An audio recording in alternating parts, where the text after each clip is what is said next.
जो आप, हम, संपूर्ण विश्व के लोग, संसार के लोग जो भगवान का भजन करते हैं, रात्रि के समय पर जो भगवान का स्मरण करते हैं, भजन करते हैं, कीर्तन करते हैं, मंत्र जाप करते हैं, नाम जाप करते हैं, यही तो वो अमृत है।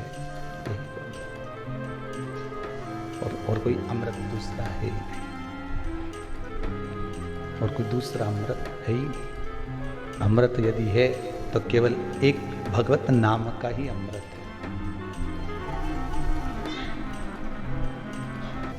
भगवान शिव की कथा है, करुणा सागर, त्रिकालदर्शी कैलाशी, अविनाशी शिव का। जब ओघड़दानी त्रिकालदर्शी कैलाशी अविनाशी शिव की कथा थी, भगवान शंकर और चंद्रदेव इन दोनों का भी संबंध बड़ा प्रबल है महाराज, बड़ा प्रबल है। केवल एक समुद्र और चंद्र का ही संबंध नहीं, शिव और चंद्र का भी संबंध प्रबल है।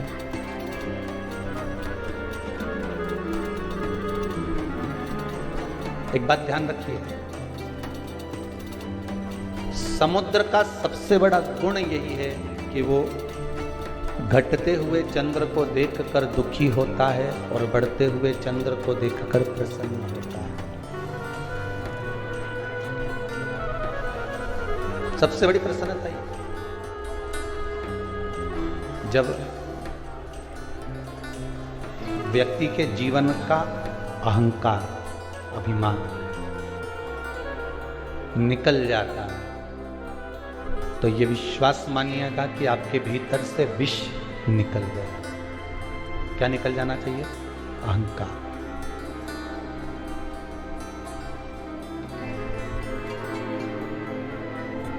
अभी परसों जलाया है रावण। रावण कब जलाया? अरे बोलो तो जम के, परसों।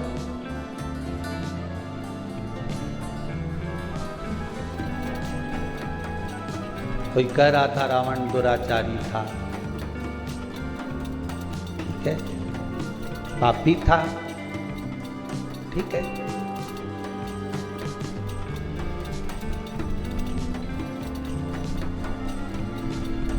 रावण दुराचारी भी था आपके हिसाब से, पापी भी था, पर आज के मनुष्य जैसा दोगला तो नहीं था।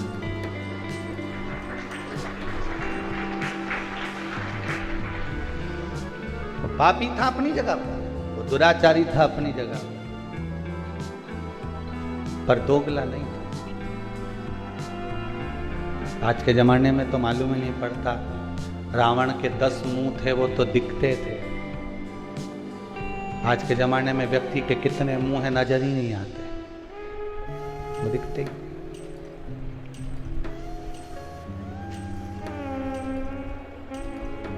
पर जिसने जो देखा उसे वही दिखा।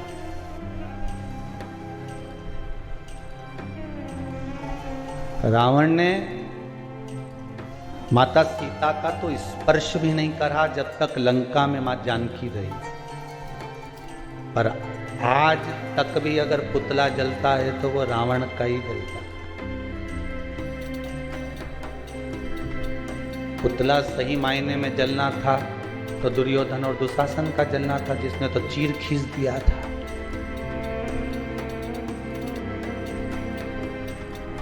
द्रौपदी का, पर नहीं, जिसने जो देखा। किसी विद्वान ने अगर देखा होगा लंकापति रावण में, तो ये देखा होगा कि शिव का उपासक है, शंकर का भगत है, विद्वान है, ज्ञानवान है, उसकी भक्ति, उसका बल बड़ा प्रबल है, उसका भाव बड़ा प्रबल है, उसको नजर आया होगा। पर कुछ अगर देखना है तो एक बात जरूर देखिएगा लंकाधिपति रावण में, कि वो पापी भी था, वो दुराचारी भी था, पर दोगला नहीं था।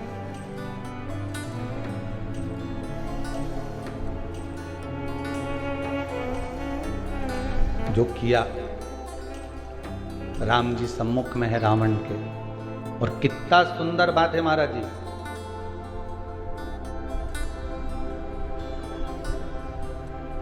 रावण संहिता के अंतर्गत लिखा है, भगवान राम ने रावण के पास में अपने छोटे भाई लक्ष्मण जी को भेजा था जब वो पड़ा हुआ था भूमि पर।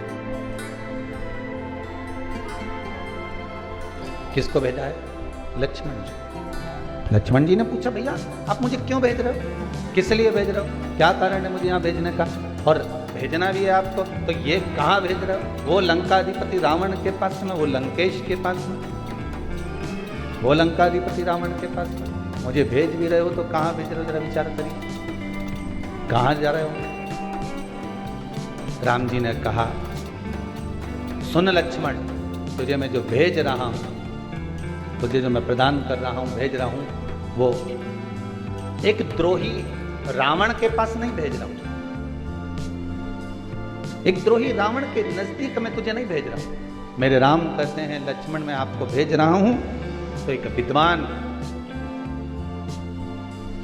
इसके बराबर दुनिया में कोई पंडित, कोई विद्वान ब्राह्मण नहीं होगा, मैं उसके पास भेज रहा हूं। तो भेजने का कारण क्या है, मुझे क्यों भेजा जा रहा है?